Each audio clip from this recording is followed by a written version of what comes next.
memberikan pedoman yang paling tinggi standar bagi kehidupan orang Kristen. Nah, dalam pemakaian teknologi, apakah Alkitab bisa menolong kita memberi panduan? Bisa, betul. Ya, mungkin kata teknologinya tidak ada, tapi sekarang saya tanya, ada nggak hasil teknologi yang dibicarakan di dalam Alkitab? Contohnya apa? Kapal Nuh. Kapal Nuh, betul. Itu teknologi perkapalan. Saat itu kira-kira Nuh belajar di sekolah enggak? Bagaimana membuat kapal? Ya, belum ada sekolah saat itu. Bahkan hujan pun belum pernah turun. Orang belum pernah yang ada yang membuat kapal. Loh, kalau gitu Nuh tahu membuat kapal dari mana? Belajar dari internet? Oh, nggak ada internet. Belajar dari siapa dia? Tuhan sendiri yang memberi perintah. Tuhan sendiri yang menolong Nuh untuk tahu bagaimana membuat kapal. Saudara, kapal Nuh itu luar biasa ya, segede itu, isinya banyak binatang-binatang, tidak tenggelam. Kapal modern saja bisa tenggelam ya. Kenapa? Karena arsiteknya Tuhan. Tuhan yang ngajarin Nuh untuk bikin kapal. Bahkan ukuran bahtera pun Tuhan yang kasih. Ini menunjukkan apa, saudara? Apakah Tuhan anti teknologi? Malah Tuhan yang ngajarin. Oke, tunjukkan ke saya lagi. Contoh lain apa selain kapal Nuh?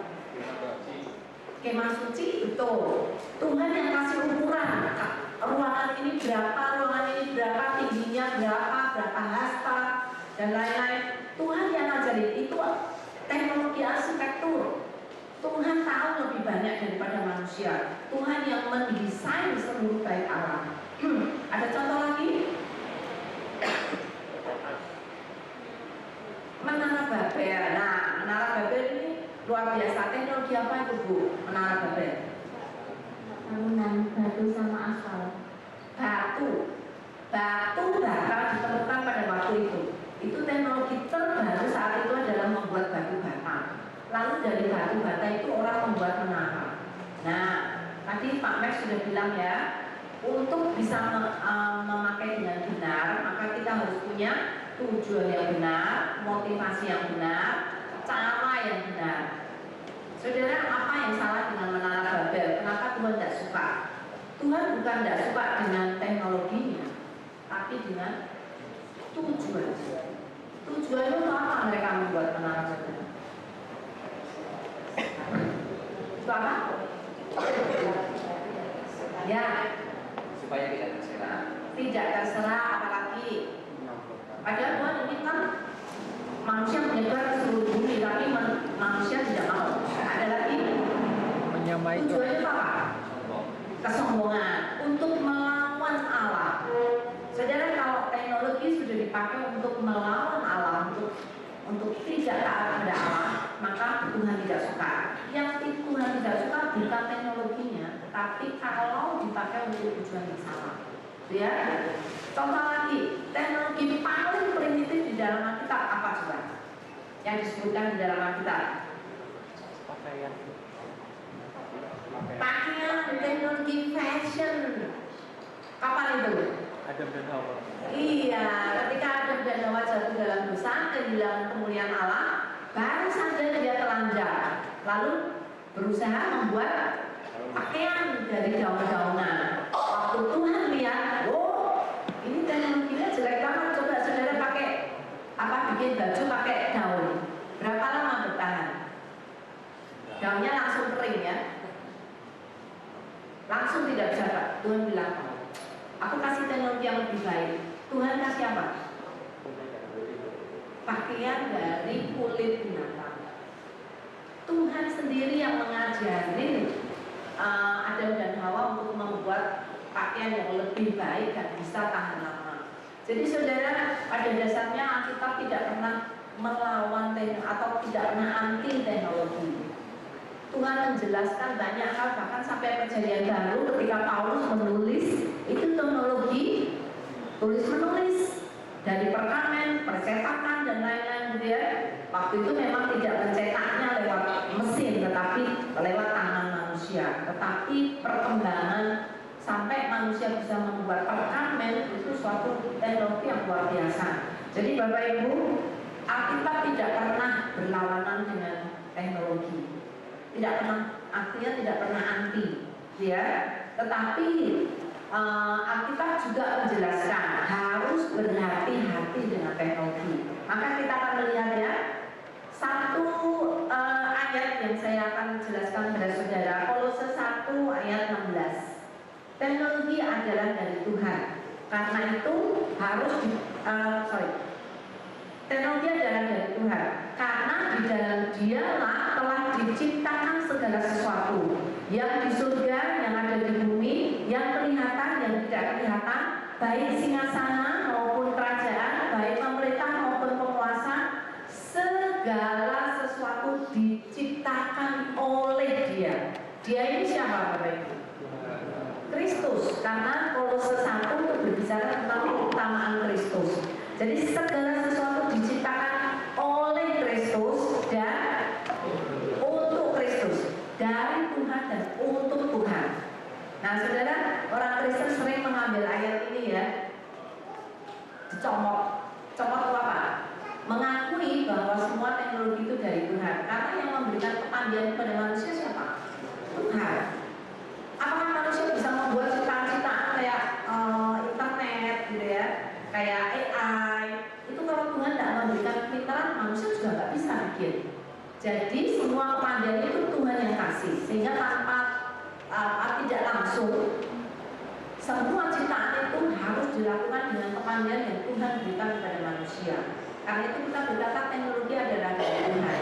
Dan orang Kristen secara umum mengakui semua mobil saudara dari siapa? Itu berkat dari Tuhan. Rumah saudara itu berkat dari Tuhan. Kepandian saudara untuk mengajar, untuk melakukan banyak hal, itu kepandian Tuhan yang kasih, ya.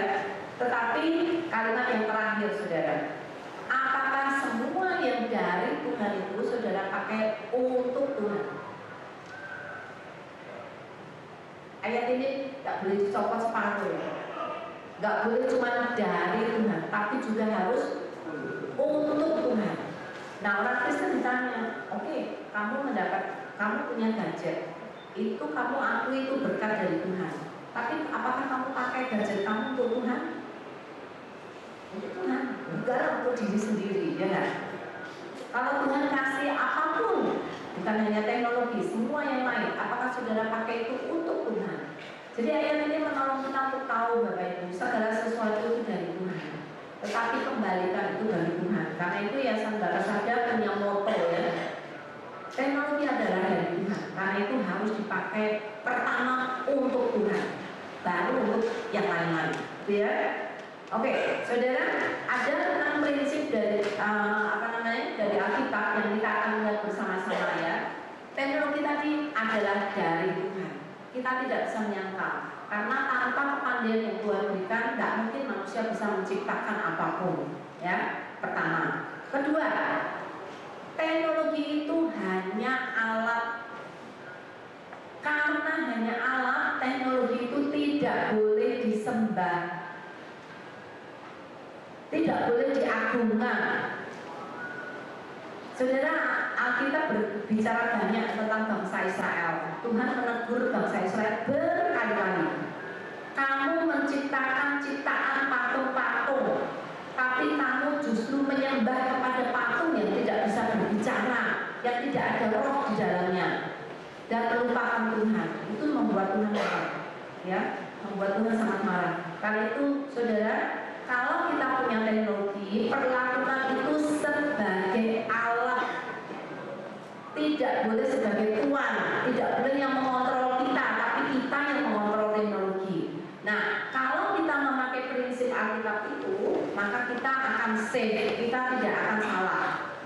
Kita yang harus mengontrol teknologi, bukan teknologi yang mengontrol kita. Kalau saudara pakai HP, batasi diri. Saya akan pakai ini untuk tujuan yang baik. Ini. Saya tidak mau memakai gadgetku untuk melakukan hal jelek, menipu, menyakiti orang, pornografi, kecanduan, dan lain-lain. Saudara harus bisa membatasi. Saudara bisa mengontrol itu. Saudara kalau tidak, AI yang mengontrol kita. Kalau tidak, gadget yang akan mengontrol kita. Jadi kita yang harus mengontrol alat, ya, karena itu hanya mesin. Ketiga, harus dipakai untuk menolong, tidak boleh dipakai untuk menyakiti orang lain atau merugikan orang lain, apalagi untuk melawan Tuhan.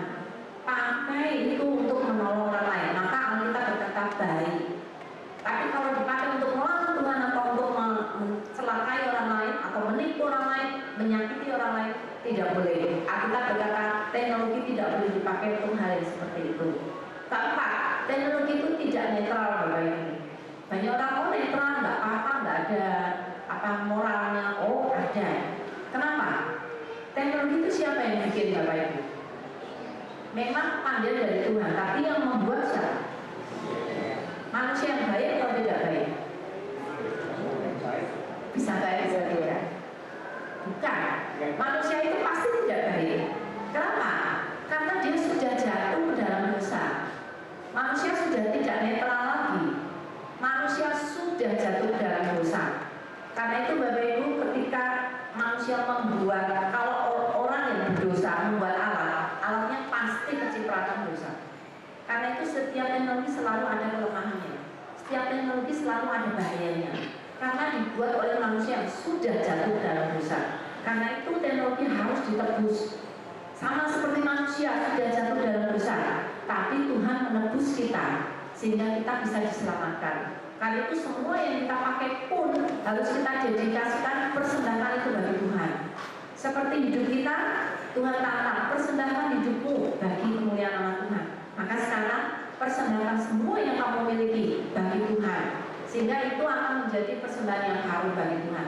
Teknologi bisa menjadi persembahan yang harum bagi Tuhan kalau saudara dedikasikan itu bagi Tuhan, bukan untuk kejahatan, bukan untuk hal yang tidak baik. Karena itu harus ditebus. Minta Tuhan berkati saya dan Tuhan sudah memberikan gadget ini. Karena itu saya ingin mempersembahkan gadget ini untuk ditebus bagi kemuliaan nama Tuhan. Maka saudara tidak akan mau memakai gadget saudara untuk hal yang buruk, hal yang tidak baik, terutama mencelakai diri sendiri, ya. Nah, karena itu teknologi tidak netral, harus ditebus. Tujuan yang paling utama adalah untuk memuliakan Tuhan. Kalau saudara memakai teknologi tidak untuk menyenangkan Tuhan, tidak untuk memuliakan Tuhan, maka teknologi itu sering akan menyakiti kita, ya. Kalau saudara ingin menyenangkan Tuhan, maka saudara tidak akan mungkin melakukan kejahatan atau melakukan hal yang tidak baik, karena itu akan menyakiti hati Tuhan. Jadi intinya Bapak Ibu sama, teknologi adalah untuk Tuhan. Kalau sekarang kita belajar AI, maka saudara harus punya komitmen. Saya belajar AI karena saya ingin AI ini ditebus untuk bisa dipakai bagi kemuliaan nama Tuhan, ya. Oke, jadi ini moto sabda Bapak Ibu. Teknologi adalah dari Tuhan, jadi teknologi harus kembali dipakai untuk memuliakan Tuhan. Apakah boleh untuk hal yang lain? Boleh, asal itu baik. Kalau itu baik, Tuhan akan disenangkan. Kalau itu mencelakai orang lain, maka itu akan menyakiti hati Tuhan, ya. Nah, saudara, Tuhanlah yang paling berhak memakai teknologi. Teknologi apalagi yang tercanggih. Sayang sekali gereja agak kurang getol dengan teknologi, ya. Kadang-kadang kita melihat gereja itu sebagai institusi yang paling tertinggal dalam hal teknologi. Padahal saudara, teknologi yang tercanggih itu saya kira Tuhan berkenan kalau dipakai untuk kemuliaan nama Dia. Bahkan dialah yang memberikan dia. Karena itu dia yang paling berhak memakai teknologi tercanggih, terbaik, terkini. Untuk apa? Untuk mempelajari firman Tuhan, terutama untuk kerajaannya. Karena itu saudara, sekarang ini kita akan belajar bagaimana memakai AI untuk belajar firman Tuhan. Nah, kalau AI itu dipakai untuk belajar firman Tuhan, maka saudara menyenangkan hati Tuhan, karena tujuan Tuhan adalah semua alat ini untuk mendekatkan kita kepada Tuhan, bukan untuk menjauhkan kita kepada Tuhan, gitu ya. Kita akan belajar tentang satu metode untuk belajar Alkitab. Nah, nanti dengan metode ini kita juga langsung akan hands on. Siapa di sini yang pernah PA melakukan Bible study? Studi Alkitab, ya.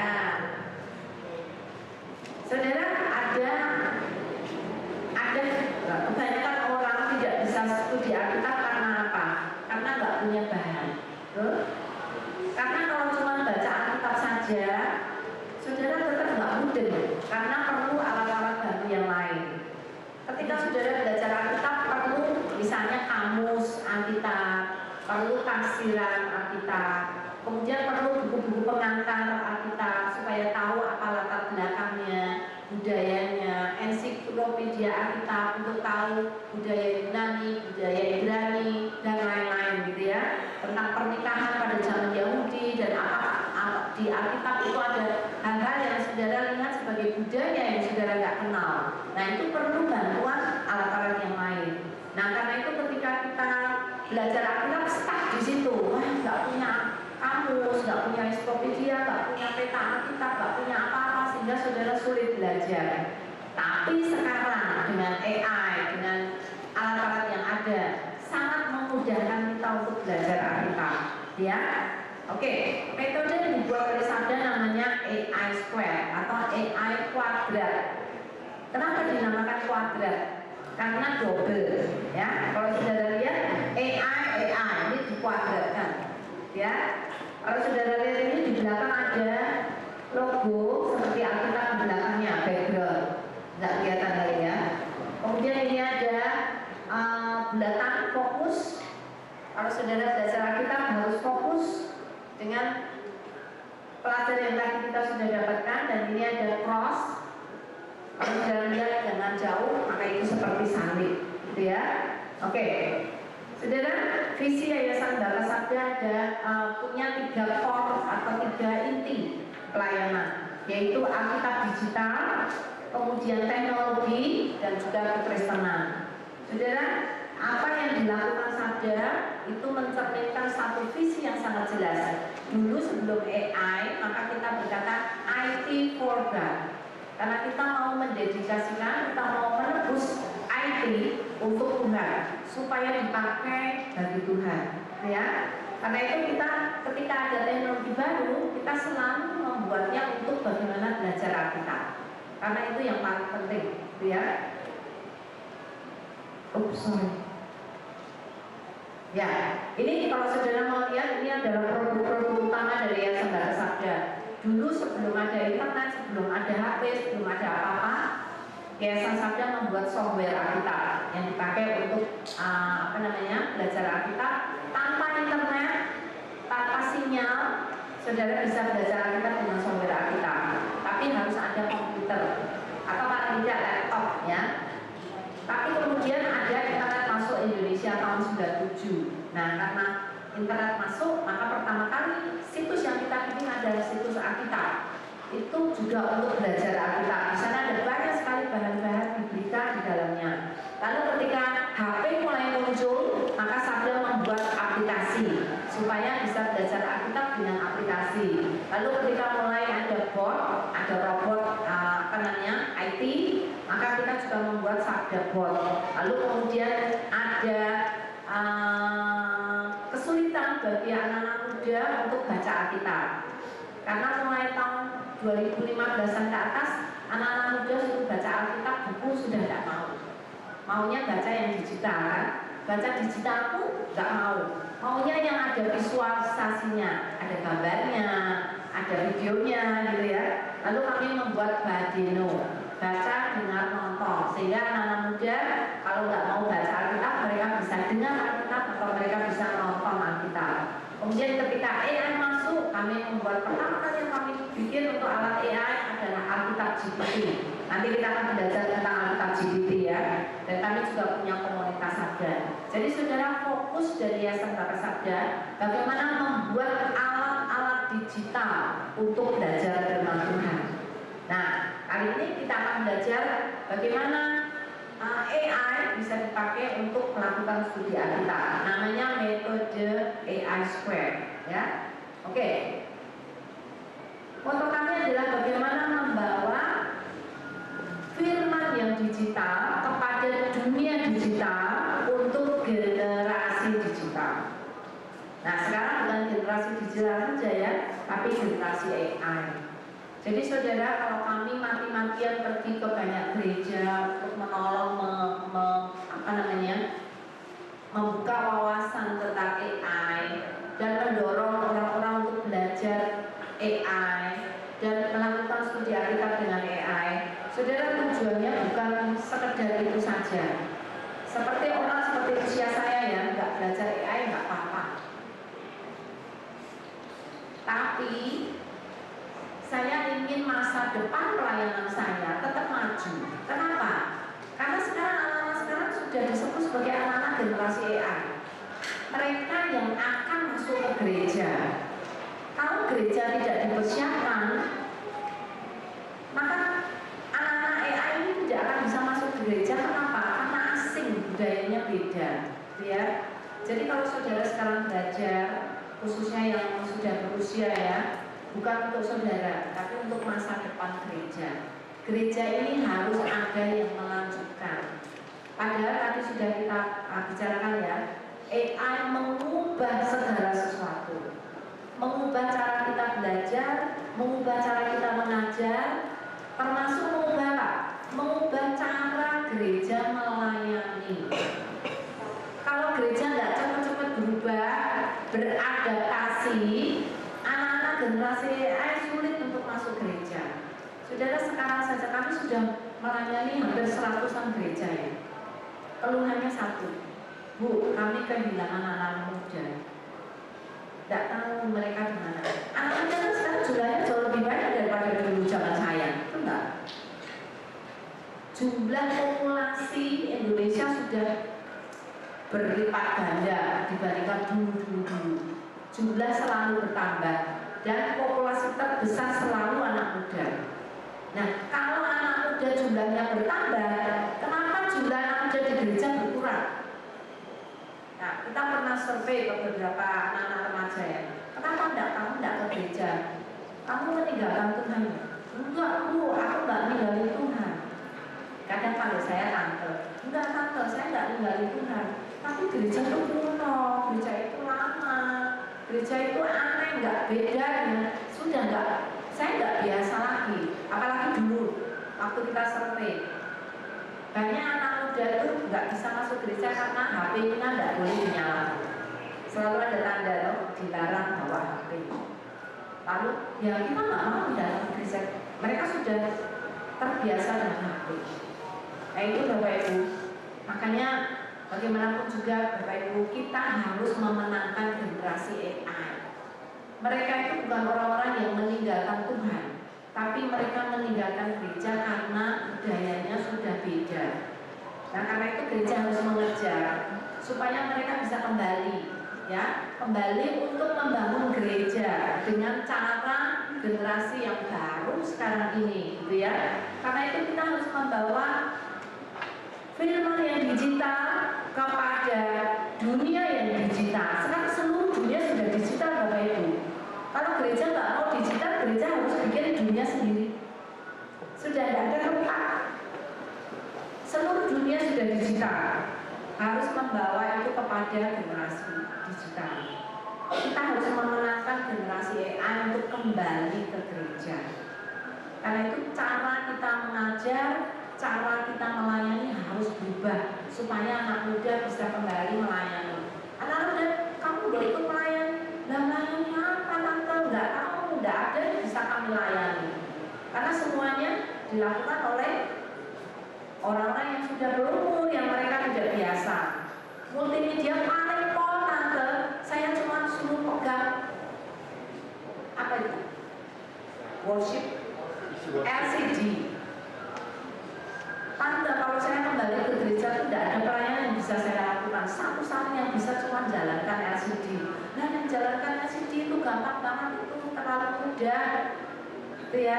Karena itu Bapak Ibu, kita harus bagaimana beradaptasi supaya anak muda bisa punya lapangan pelayanan, bukan lapangan pekerjaan, tapi lapangan pelayanan untuk mereka. Ubah cara gereja menjalankan apa namanya pelayanannya supaya anak muda bisa ikut ambil bagian melayani, gitu ya.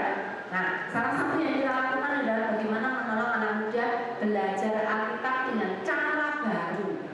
Kalau dengan cara khotbah mereka sudah tidak bisa. Suruh duduk 1 jam dengerin khotbah nggak bisa. Tapi mereka senang utik-utik dengan gadgetnya.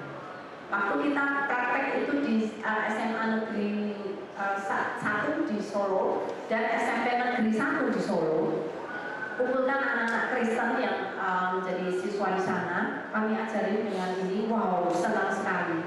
Sampai gurunya bilang, mereka tuh tidak suka baca Alkitab, Bu. Nah, ini ternyata suka sekali. Caranya saja yang beda, yang membuat mereka akhirnya suka Alkitab. Sehingga ketika jamnya harusnya kembali ke kelas masing-masing, mereka masih di situ masih mendiskusikan Alkitab pakai AI. Sehingga mereka merasa ini dunia saya bisa belajar Alkitab dengan cara seperti ini, ya. Memang dunia sudah berubah, Bapak Ibu. Cara kita melayani juga berubah. Ini mereka waktu itu hari Jumat ya, pakai seragam pramuka. Wah, banyak sekali. Ada seratusan anak di SMA 1 dan juga SMP Negeri 1 ya, di tempat yang berbeda. Kita sudah melakukan banyak sekali roadshow dan mereka melihat cara baru belajar firman Tuhan itu lebih menyenangkan dan lebih tepat untuk zaman sekarang, ya. Oke, jadi ini adalah teknologi terbaru yang harus ditebus untuk dipakai bagi Tuhan supaya menjadi alat. Nah, sekarang kita terkata dengan kata alat ya. Kita main kata sedikit ya. Kalau AI kata AI square dan A-nya itu adalah alat. Kira-kira I-nya apa ya? I-nya apa? Ya?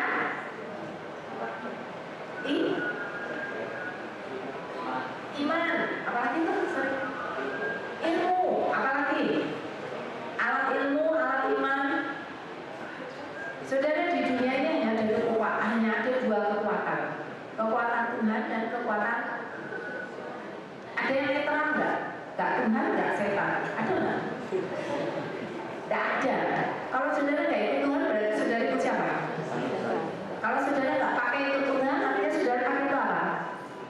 Pertanyaannya ya, di dunia ini tidak ada yang tengah-tengah, Bapak Ibu. Saudara pilih ikut Tuhan atau tidak? Tidak ada pilihan lain. Tidak ada. Nanti ada surga dan ada neraka, di tengah-tengahnya ada yang enggak pilih dua-duanya. Tidak ada ya. Karena itu ada dua kekuatan. Kalau AI-nya itu satu kekuatan yang jelek, satu kekuatan yang baik. Yang I-nya apa?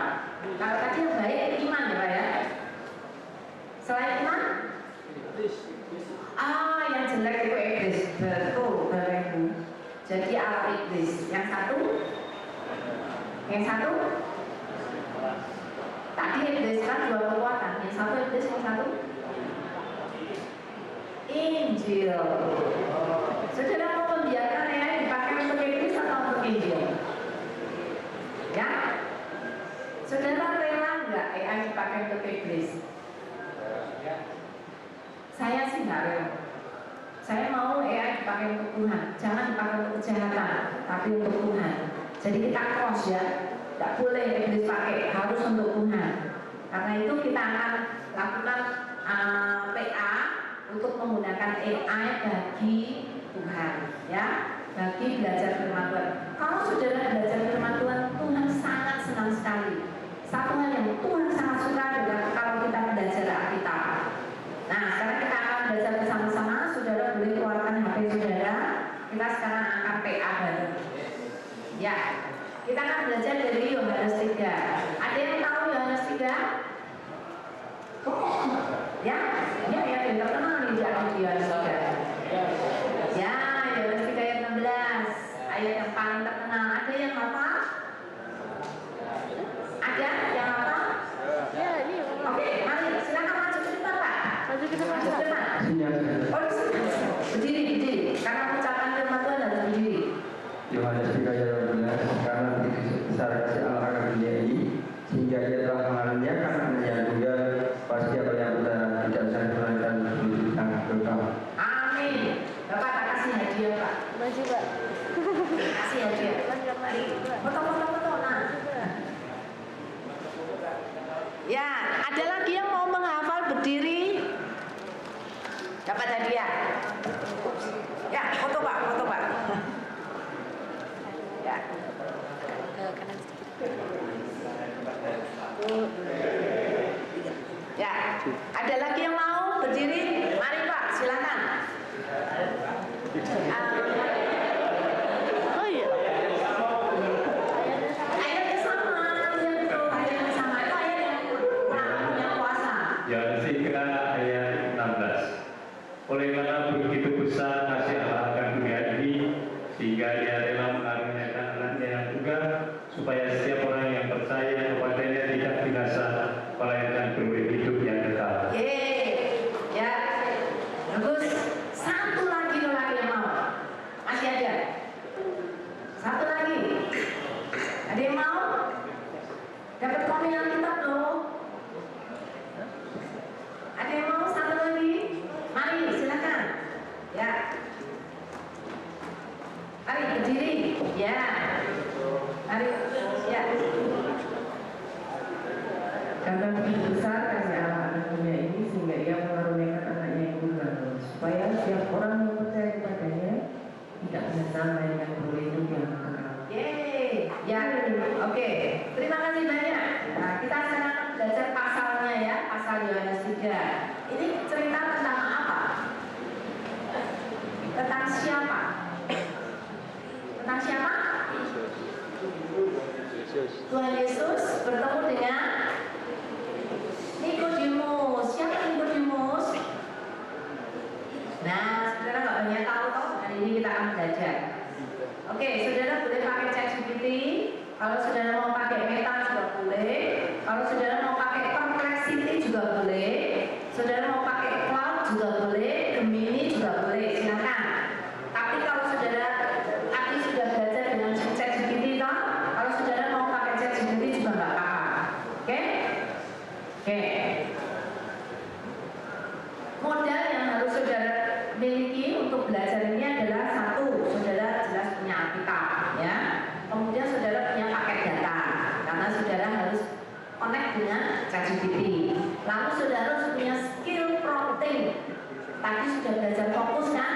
Nah itu modal untuk saudara lakukan studi Alkitab. Nah kemudian saudara hafalkan 4 langkah metode AI. AI itu metode ya, metode AI Square. Saudara hafalkan nanti langkahnya. Saudara habis ini kalau saudara mau ngajari kelompok pemuda atau di gereja atau kelompok wanita atau siapapun, saudara boleh ajari mereka seperti saudara sekarang sedang belajar ya. Oke, jadi modalnya saudara punya Alkitab, kemudian saudara punya paket data karena harus connect dengan ChatGPT. Saudara ngajarin mereka fokus tadi yang sudah diajari tadi. Terus hafalkan 4 langkah metode ini. Maka saudara akan membuat kelompok PA di gereja saudara. Saya yakin gereja saudara akan bertumbuh dengan cepat sekali. Karena gereja bertumbuh bukan karena fasilitas, tapi karena firman Tuhan. Kalau jemaatnya itu tadi banyak yang hafal firman Tuhan, wow, gereja itu akan kuat ya, bertahan di tengah pencobaan apapun. Karena itu ngajarin jemaat firman Tuhan itu nggak rugi, total nggak rugi. Karena itu sungguh menyenangkan Tuhan dan gereja saudara akan menjadi kuat ya. Oke, langkahnya apa? 1, awali. A pertama, awali. I pertama, investigasi. Ya, awali investigasi. AI yang kedua, ajaran. I yang kedua, implementasi. Nah itu 4 langkah. Awali, investigasi, ajaran, implementasi. Dan langkah itu ya. Jadi langkah AI yang pertama, awali investigasi, saudara masuk ke dalam firman. Tidak boleh pakai ide sendiri, tapi biarkan firman itu berbicara kepada kita. Kalau saudara Tuhan tahu beda antara exegesis dan eisegesis. Kalau saudara exegesis itu mengeluarkan arti dari Alkitab untuk saya pelajari. Tapi kalau eisegesis tidak bagus. Saudara sudah punya ide, terus saudara paksakan itu masuk ke dalam ayat. Tidak boleh. Biarkan ayat itu yang berbicara, supaya ayat itu yang menolong kita untuk mengerti maksud Tuhan. Bukan sudah punya ide baru cari ayatnya. Nggak boleh. Itu artinya saudara naruh ide saudara ke dalam ayat. Yang kita pentingkan menemukan apa yang Tuhan inginkan, bukan apa yang saya mau, gitu ya. Oke. Langkah ini 4 langkah yang harus saudara hafalkan. Tapi ada langkah 0 yang harus saudara awali, yaitu dengan doa. Langkah 0 untuk PA itu adalah langkah doa. Langkah pertama, amati, awali, itu sama dengan observasi, mengobserv, menyelidiki, menyimak. Langkah kedua, investigasi, itu menggali lebih dalam lagi. Saudara cuma menggali luar-luarnya. Bagaimana menggali lebih dalam lagi? Itu investigasi. Yang kedua, ajaran, itu interpretasi. Apa artinya itu bagi saya? Arti, ajaran, apa artinya itu bagi saya? Kemudian yang kedua, implementasi. Apa aplikasinya bagi saya? Saudara belajar Alkitab tidak ada gunanya kalau saudara nggak mengimplementasikan. Saudara harus mengimplementasikan, ya. Oke. Langkah doa. Minta Roh Kudus menerangi hati. Oh, mati ya. Oh, Masih ada satu. ya, oke. Bapak Ibu lihat yang di atas ya. Minta Roh Kudus menerangi hati dan pikiran kita supaya kita mengerti kebenaran firman Tuhan. Nah, sekarang saya tanya, langkah 0 itu adalah langkah doa. Kira-kira AI bisa menolong enggak? Ya? Ya? Bisa.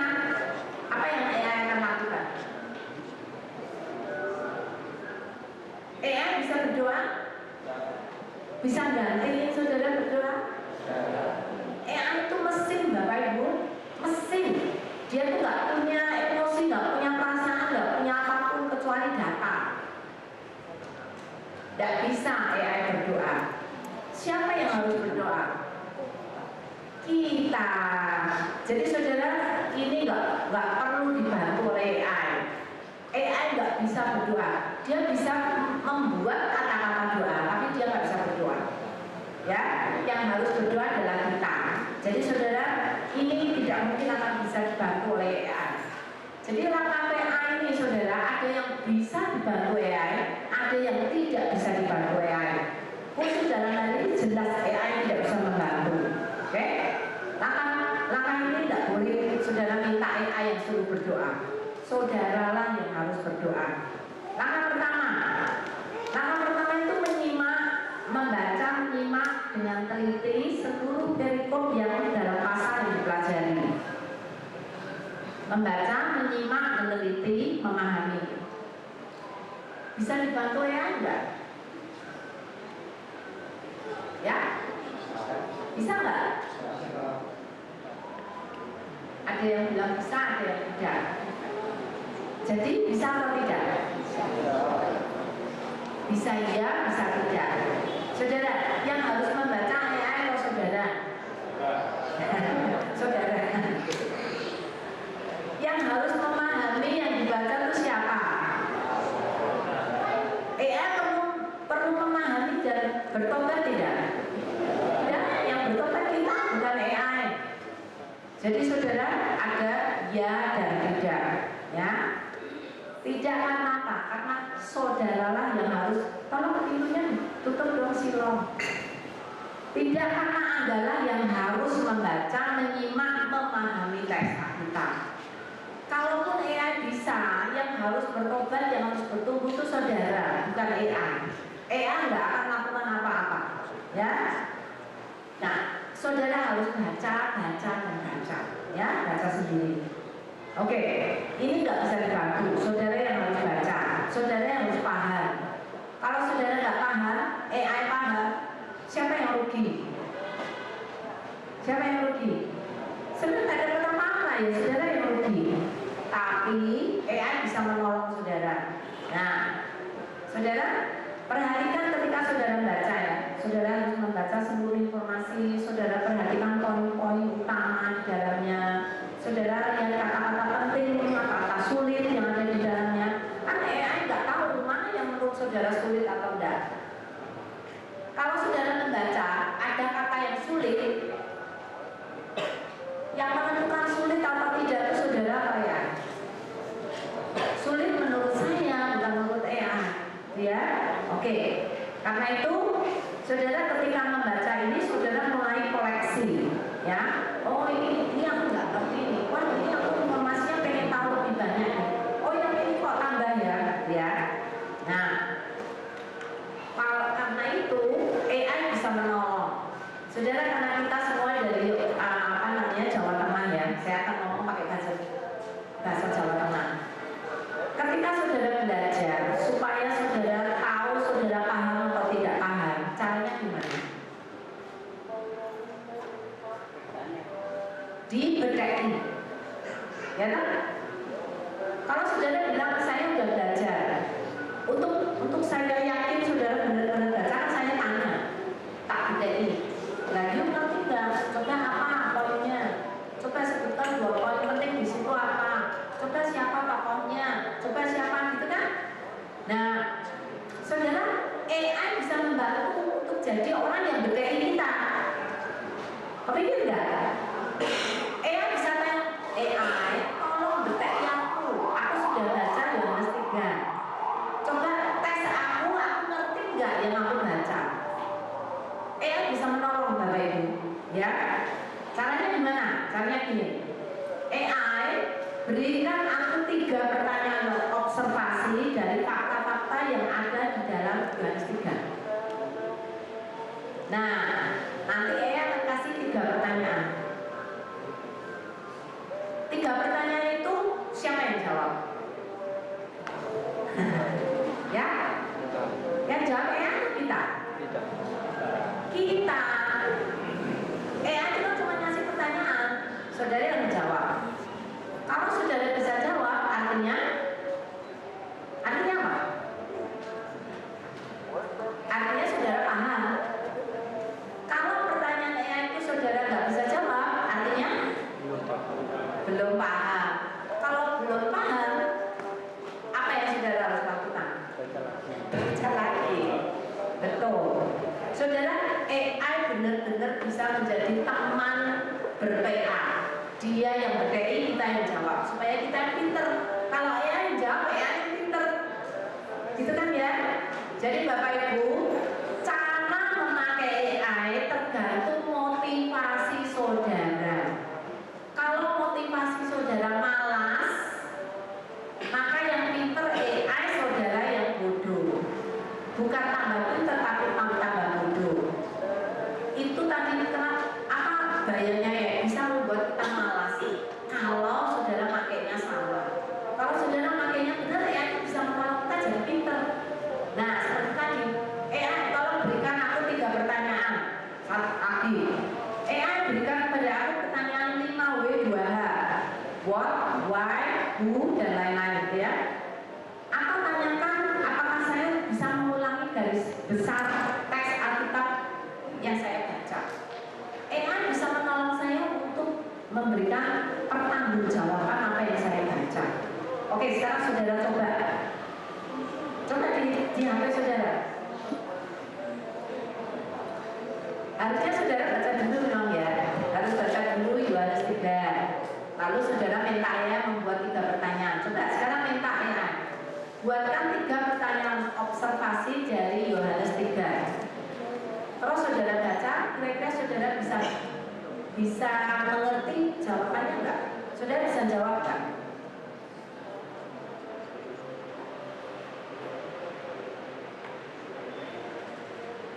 Ada yang udah dapat? AI kasih 3 pertanyaan? Oke. Ada? Ya, silakan. Pertanyaannya apa? Susah enggak? Susah juga. Yang Silakan. pertama, berapa kali Nikodemus disebut namanya secara langsung dalam percakapan dengan Yesus di Yohanes 3 ayat 1 sampai 12. Nah, bisa dihitung kan? Berarti saudara baca berapa kali nama Nikodemus muncul? Apalagi? Yang kedua, apa yang dikatakan Yesus harus dilakukan oleh setiap orang untuk dapat melihat kerajaan Allah? Ya, kira-kira saudara bisa jawab enggak? Belum baca. Ada yang bisa jawab enggak? Apa yang harus dilakukan untuk masuk dalam kerajaan Allah? Dilahirkan kembali, betul. Nanti saudara baca dulu ya, kalau nggak baca nggak ngerti. Pertanyaan 3 Pak.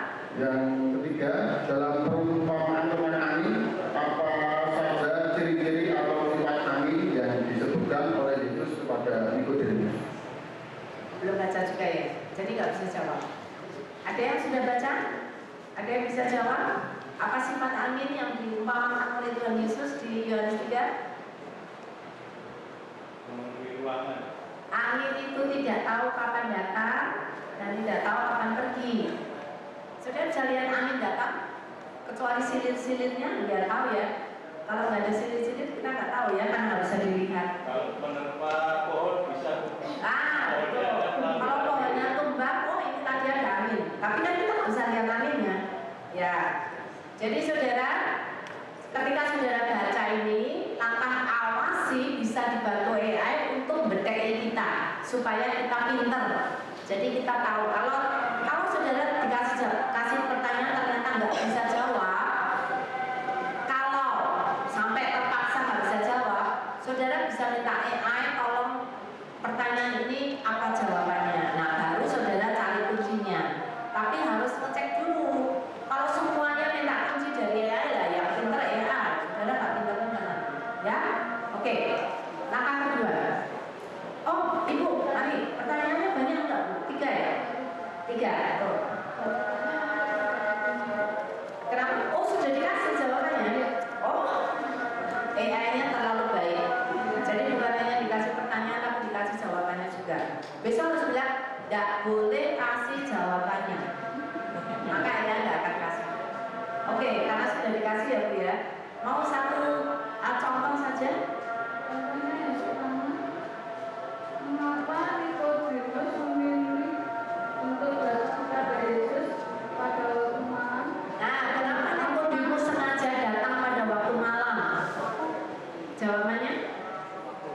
Ini adalah seorang Farisi utama atau penjelasan. Oh, penjelasan banyak. Ya. Saudara tahu kenapa Nikodemus datang malam-malam? Takut ketahuan orang, bisa. Ya, tapi di Alkitab nggak ada ya alasannya ya. Oke, berikutnya langkah kedua. Apakah yang bisa menolong langkah kedua? Langkah kedua itu saudara menggali lebih dalam. Ya, menggali lebih dalam. Bisa nggak? Ketika saudara membaca seluruh Yohanes ini, apa yang saudara dapatkan di situ? Ya, kita akan lihat bersama-sama ya untuk menggali lebih dalam. Pertama, ketika saudara membaca Alkitab, saudara perlu tahu latar belakangnya, konteksnya, dan juga penulisan. Siapa yang tulis tahun berapa, tujuan penulisannya apa, dan lain-lain, gitu ya. Karena itu saudara bisa pakai ini. Kalau saudara pakai Alkitab GPT, saudara nggak usah memperkenalkan diri saya seorang Kristen, saya seorang cinta Tuhan, nggak perlu. Tapi kalau saudara pakai ChatGPT atau yang lain yang bukan Kristen, saudara harus memperkenalkan diri. Tujuannya apa? Karena AI akan mengambil semua informasi dari internet. Semua informasi di internet itu baik atau tidak baik, Bapak Ibu? Ada yang baik, ada yang tidak. AI bisa bedakan tidak? Nah, AI itu nggak punya bijaksana, dia itu cuma mesin. Apa yang saudara minta dia akan kasih. Kalau saudara mintanya nggak tepat, dia akan kasih yang nggak tepat. Karena itu tidak boleh dipercaya 100%. Karena apa? Kadang kita nanyanya salah, atau tidak lengkap, atau tidak spesifik, sehingga kita dapat jawaban yang tidak tepat, gitu ya. Karena itu ketika saudara minta ChatGPT, saudara harus memproklamirkan diri saya orang Kristen. Supaya apa? Yang bukan pandangan Kristen itu disingkirkan semua, sama dia nggak dipilih, hanya untuk yang Kristen. Nah, terus kata cinta Alkitab, kenapa harus ditulis? Karena ada banyak kekristenan di dalam internet. Tidak semua Kristen baik. Ada Kristen Mormon, ada Kristen Jehovah Witness, ada Christian Science, ada Kristen sesat, ada gereja setan. AI nggak bisa membedakan, Bapak Ibu. Jadi saudara bilang saya cinta Alkitab, karena orang Jehovah Witness tidak cinta Alkitab. Dia ada buku yang lebih tinggi atau setara dengan Alkitab. Alkitab bukan satu-satunya buku pedoman bagi mereka. Jadi nggak akan mereka bilang itu cinta Alkitab, ya. Karena itu ditulis dengan seperti itu, semua yang bukan Kristen dibuang, semua yang Kristen jelek dibuang, maka dia akan memberikan Kristen yang baik, gitu ya. Jadi saudara hati-hati ketika memakai ChatGPT. Saudara harus memproklamirkan diri saya orang Kristen yang baik, ya, orang Kristen yang cinta Tuhan, cinta Alkitab, supaya saudara mendapatkan hasil yang baik, ya. Lalu saudara akan tanya, saya ingin menggali Yohanes pasal 3. Tolong berikan latar belakang penulisan Injil Yohanes dan konteks lengkap dari Yohanes 3. Nah, silakan tuliskan. Silakan coba satu kali saja ini, nanti kita coba karena waktunya yang terbatas, ya. Saudara pakai Google Voice boleh, di foto juga boleh.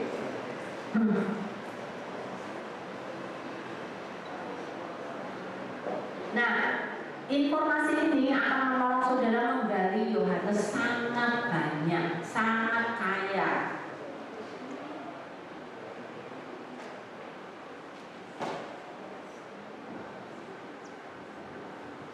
Sudah dapat? Ada yang sudah dapat? Ada? Ibu di sana? Ya. Itu kurang keras, Mak, suaranya. Ya, berdiri ya Bu, baca yang keras ya Bu ya. Lengkap, ya. Yang saya dapat di sini adalah struktur dan ringkasan Yohanes 3. Yang pertama ringkasan. Oh, ringkasan. Ini latar belakang dan konteksnya Bu. terus suaranya itu Tadi Bu pakai proyek persis sama. Oke, silakan. yang pertama Yohanes 3 ayat 1-21, percakapan Yesus dengan Nikodemus. Tema utamanya kelahiran baru dan keselamatan melalui iman kepada Anak Allah. Ayat 1 dan 2 di situ disebutkan Nikodemus, seorang Farisi dan pemimpin agama Yahudi, datang kepada Yesus malam-malam. Ia mengakui Yesus sebagai guru dan Allah. Ayat 3-8 Yesus langsung menyatakan bahwa seseorang harus dilahirkan kembali untuk melihat kerajaan Allah. Dikatakan dilahirkan dari air dan roh, menekankan tentang pembaruan total, bukan hanya secara lahiriah atau hukum Taurat. Ayat yang 9-13 Nikodemus bingung dan Yesus menegur ketidakpahaman pemimpin agama atas hal-hal rohani. Ayat 14-15 Yesus merujuk pada peristiwa Musa meninggikan ular tembaga di padang gurun. Ayat 16-18 ayat 16 adalah inti Injil. Karena begitu besar kasih Allah akan dunia ini, kasih Allah yang universal, tetap merespon pribadi diperlukan. Ayat 19-21 kontras antara terang dan gelap, mereka yang datang pada terang menerima kebenaran, yang menolak terang mencintai kegelapan. Ada lagi yang Yohanes 3 ayat 22-30. Yohanes Pembaptis menunjukkan kepada Yesus. Tema utamanya Yesus harus semakin besar, Yohanes semakin kecil. Yohanes Pembaptis menunjukkan bahwa ia bukan Mesias, hanya sahabat mempelai. Ayat 30 yang terkenal, ia harus semakin besar tetapi aku harus semakin kecil. Ini adalah sikap pelayanan sejati dan pernyataan diri.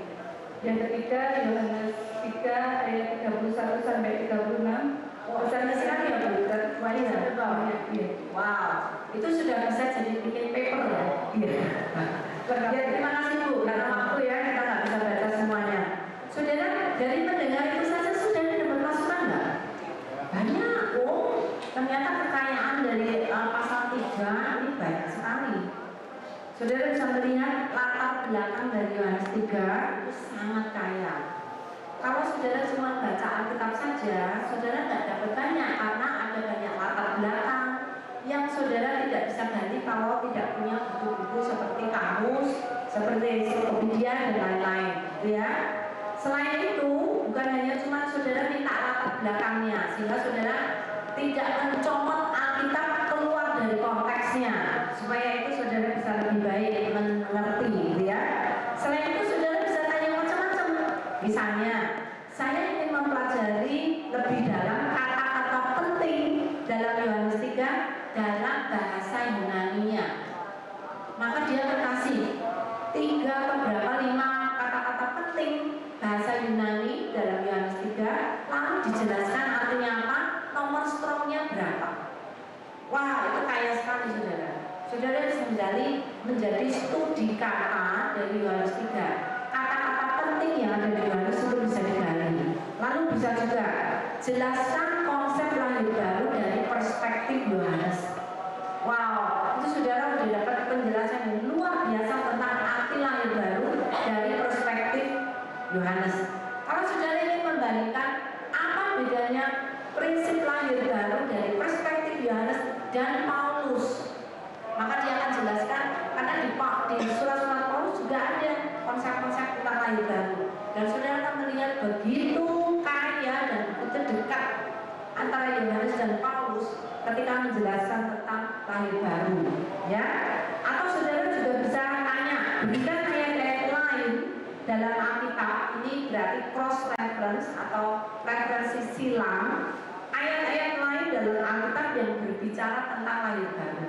Maka saudara baru tahu bukan hanya Yohanes yang ngomong tentang lahir baru, tapi juga Paulus juga ngomong, Petrus juga ngomong. Baru ketika saudara gabungkan, saudara melihat, wow, ternyata ini bukan pengajaran 1-2 orang, tapi itu pengajaran yang memang Tuhan inginkan untuk seluruh Alkitab, ya. Karena semua kitab di dalam kitab yang berbicara tentang lahir baru akan dijelaskan, ya. Saudara akan kaya banget. Saudara mau menggali lebih dalam lagi, wow, luar biasa. Batas dari saudara bisa menggali adalah pikiran saudara sendiri. Kalau kita sudah cukup, tidak bisa tanya lagi, ya itu berarti sudah selesai. Saudara bisa kerja untuk menjelaskan banyak tuh bisa, sangat-sangat bisa, gitu ya. Oke, dari sini cukup jelas. Saudara sebelum menafsirkan, saudara harus tahu ayat ini berbicara apa kepadaku. Jangan belum sudah, oh ini artinya gini, ada belum belajar latar belakangnya, belum belajar kata-kata pentingnya, belum belajar bahasa Yunani Ibrani. Sekarang saudara, tanpa saudara menguasai bahasa Ibrani Yunani, AI bisa menolong saudara mengerti arti bahasa Ibrani dan Yunani dari konteks ayat-ayat itu, gitu ya. Jadi saudara sangat kaya sekali bisa menjelaskan firman, bisa mendapatkan informasi tentang firman Tuhan. Jadi saudara, kalau saudara pakai AI dengan cara benar, saudara akan mendapatkan penggalian yang luar biasa. Saudara kerja dan terus saudara menjadi punya critical thinking untuk mencoba menggali lebih dalam lagi. Makanya kadang saya heran, kalau pakai AI membuat saudara bodoh, kok bisa ya? Kalau saya malah tambah senang banget belajar, malah tambah senang menggali, tambah senang mencari-cari informasi yang lebih dalam lagi, gitu ya. Jadi tergantung attitude, sikap saudara. Kalau saudara mau khotbah tanpa kerja keras, AI bisa bantu, tapi itu tidak baik. Itu motivasinya salah. Saudara pakai AI hanya karena saudara nggak mau kerja keras, itu salah. Itu motivasi tidak benar. Tadi saudara dengar ya, motivasi salah, AI akan sangat berbahaya. Saudara ingin dapat nilai bagus tanpa belajar dan dibantu AI, itu artinya motivasinya salah. Sama dengan pendeta. Pendeta tidak mau bekerja keras belajar firman Tuhan, tapi ingin berkhotbah dengan benar. Saudara bisa pakai AI, tapi saudara nggak akan dapat berkat, gitu ya. Jadi AI itu nggak punya moral, saudara. Kalau disuruh ini, disuruh itu ya mau, gitu ya. Tapi kalau saudara motivasinya baik, itu akan menghancurkan karakter saudara sendiri. Kalau saudara jadi mahasiswa ingin dibantu AI, harus dibantu dengan cara yang benar. Bukan untuk bikinkan ini tanpa saudara mau belajar. Saudara riset dulu. Setelah riset, saudara olah hasil yang dari AI itu, cek sana, cek sini, baru saudara nulis. Nah itu baru betul. Sekarang banyak sekali universitas yang mewajibkan mahasiswa memakai AI, tetapi dengan cara yang benar. Riset, pakai ya untuk riset, untuk brainstorming, lalu saudara olah hasilnya, baru itu akan menjadi hasil yang lebih baik. Gitu ya. Sama dengan pendeta. Kalau saudara minta ya untuk bikin khotbah, bisa nggak? Bisa. Kalau bikin khotbah dari Yohanes 3 ayat 16, langsung saudara dapat khotbah. Tapi itu bukan cara yang benar. Saudara, yayasan lembaga tidak mengajarkan seperti itu. Saudara harus research, tanya, kejar sampai saudara dapat banyak. Saudara kepalanya penuh dengan ilmu, penuh dengan informasi. Saudara berdoa, Tuhan, dari semua informasi yang saya dapatkan, apa yang harus saya berikan kepada jemaat? Saudara harus bergumul dengan firman Tuhan. Saudara harus bergumul dengan Tuhan, bukan dengan cara yang salah. Saudara, saat ini di Jakarta heboh ya, banyak pendeta mempersiapkan khotbah dengan AI, tapi tidak dengan cara yang benar, sehingga jemaat marah-marah. Jemaat yang pintar, yang tahu, sangat merasa dikecewakan. Jadi kalau saudara mau pakai AI, harus pakai dengan cara benar. Pakai AI untuk research, bukan mengambil as is dan copy paste, itu tidak boleh. Saudara harus mikir, saudara harus tanya, kejar AI, kumpulkan semua data ini, baru kemudian saudara mengambil kesimpulan dari itu. Jangan copy paste, gitu ya, Bapak Ibu ya. Jadi kalau saudara nanti pakai untuk persiapkan khotbah, itu untuk mempersiapkan bahan, bukan untuk membuat khotbah lalu saudara jiplak, tidak boleh. Itu cara yang salah, ya, Bapak Ibu. Oke, ini tadi saya sudah ajarin saudara untuk bagaimana menggali dan menggali, ya. Nah, kemudian saya juga bisa mengusulkan banyak hal, misalnya hal penting apa yang, oh sudah, aduh aku nggak tahu lagi mau nanya apa ya. Sudah tanya AI, apa lagi yang harus saya tanyakan? Nah, saudara milih dari apa yang dia usulkan, misalnya 3 dia usulkan, pilih 1 yang paling penting. Saudara tanyakan itu banyak. Itu ya, jadi membantu, bukan untuk membuat dia jadi mengendalikan kita, tapi AI menjadi alat. Tadi prinsip Alkitab ya, menjadi alat untuk membantu, bukan untuk mencelakakan kita. Kemudian saudara juga bisa pakai AI untuk ngetes. Tadi sudah banyak, itu saudara bisa minta AI tes. Apakah saya sudah mengerti dengan Yohanes 3, ya? Itu saudara bisa pakai AI untuk ngetes. Nah, kemudian langkah berikutnya, saudara bisa tanya tadi ya. Ini pertanyaan untuk ngetes tadi juga bisa. Berikutnya, perhatian, pastikan semua informasi yang saudara dapat di cross check, ya, dengan bahan-bahan yang sudah terpercaya, misalnya dengan kamus, tafsiran, buku-buku teologi yang saudara tahu, atau bahkan saudara diskusikan dengan pendeta saudara atau orang yang lebih dewasa. Jadi saudara jangan percaya AI mentah-mentah. Saudara harus cross check. Di internet ada banyak bahan, saudara bisa ngecek juga dengan internet untuk bahan-bahan yang baik, ya. Misalnya saudara cari bahan-bahannya Alkitabiah, jangan informasi-informasi yang tidak jelas.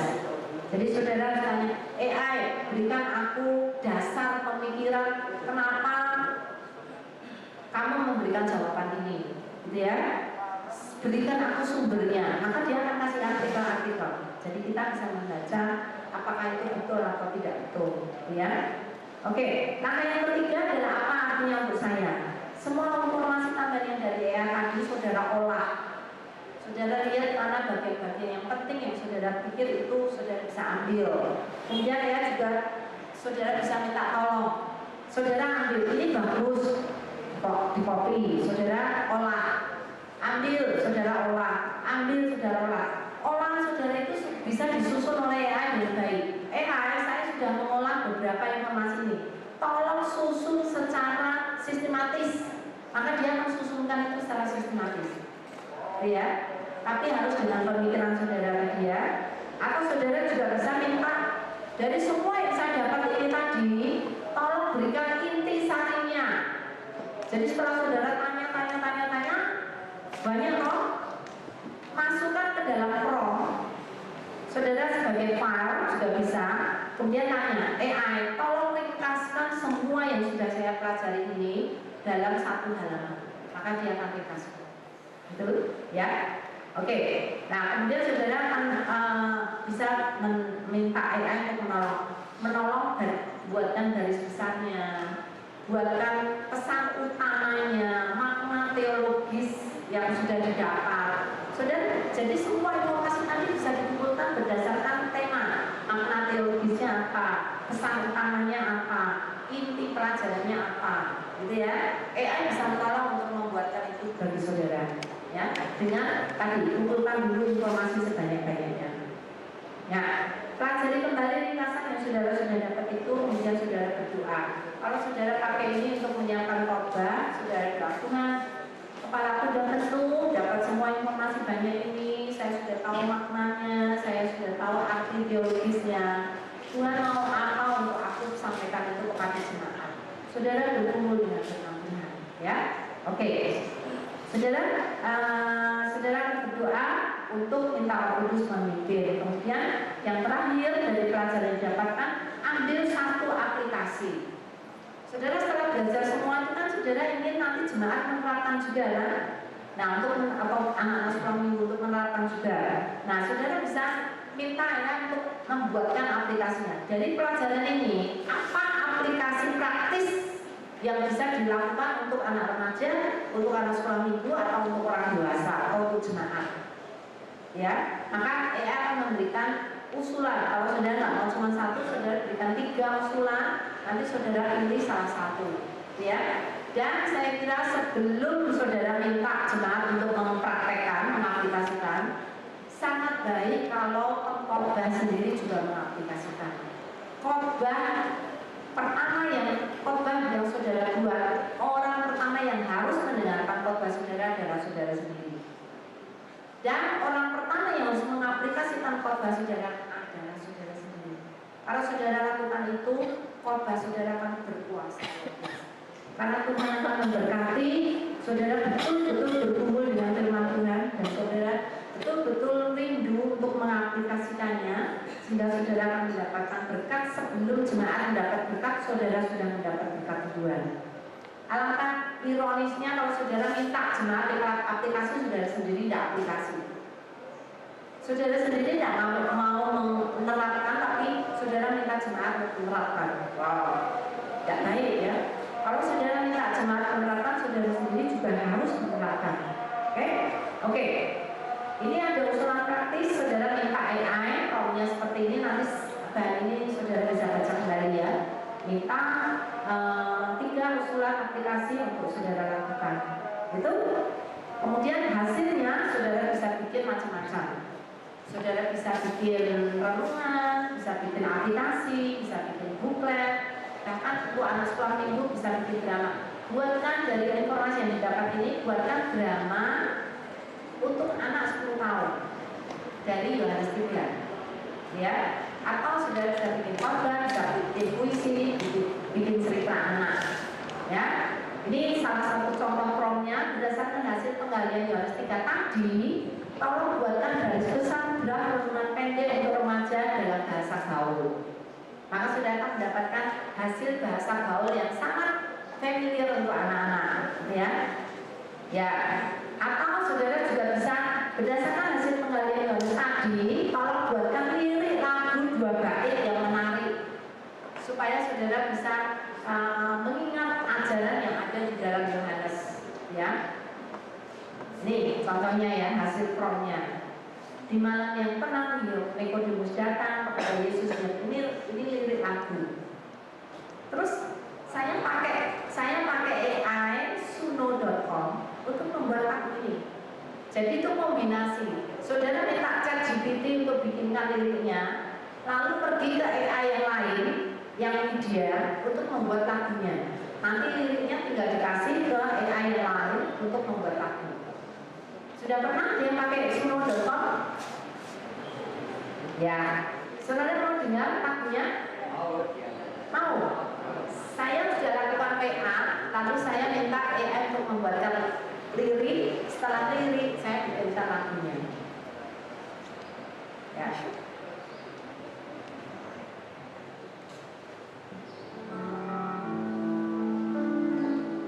Di malam yang deras,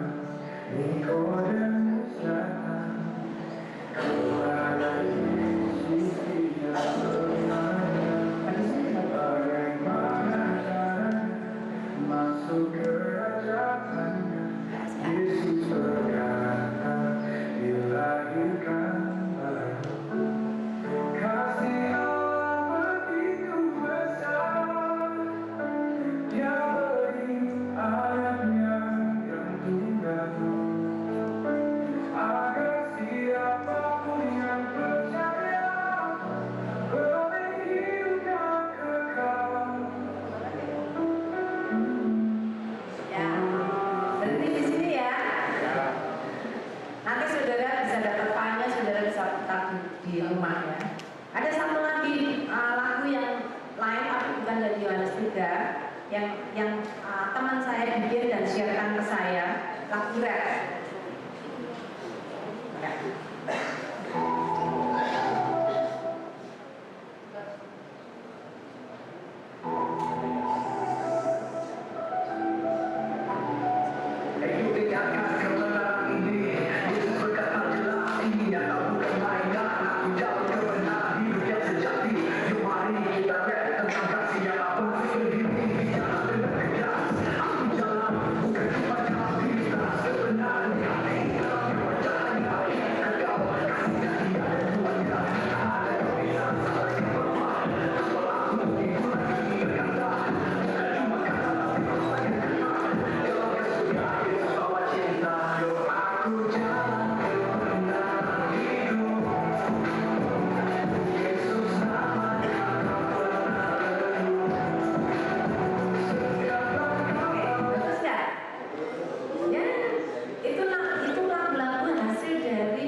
Kalau saudara sembarangan, ayo bikinkan aku lagu, bikinkan aku lirik tanpa saudara belajar ayat firman Tuhan, hasilnya apa?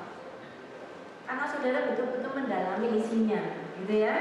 Oke, nanti saudara bisa bikin lagu sendiri. Belajar dari suno.com itu gampang sekali, semua anak muda pasti tahu, gitu ya. Yang susah itu bikin liriknya, lirik yang bagus dan milih tipe lagu. Nah, tipe lagu itu selera ya.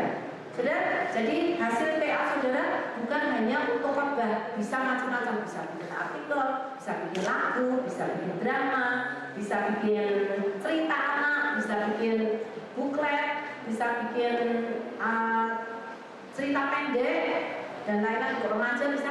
Kalau mau remaja juga minta tolong pakai bahasa yang bahasa yang disukai anak muda atau bahasa gaul. Udah seluruh bahasanya akan berubah total, saudara nggak usah capek-capek. Yang penting kan isinya, intinya tuh yang saudara harus dapat, gitu ya. Kalau bahasanya tinggal diganti-ganti.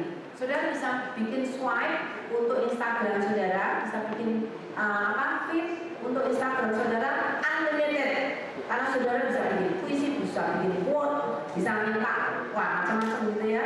Saudara bisa kalau saudara pakai yang media, saudara bisa minta gambar Yesus dengan Nikodemus, ya, gambar apapun. Oke, terima kasih banyak.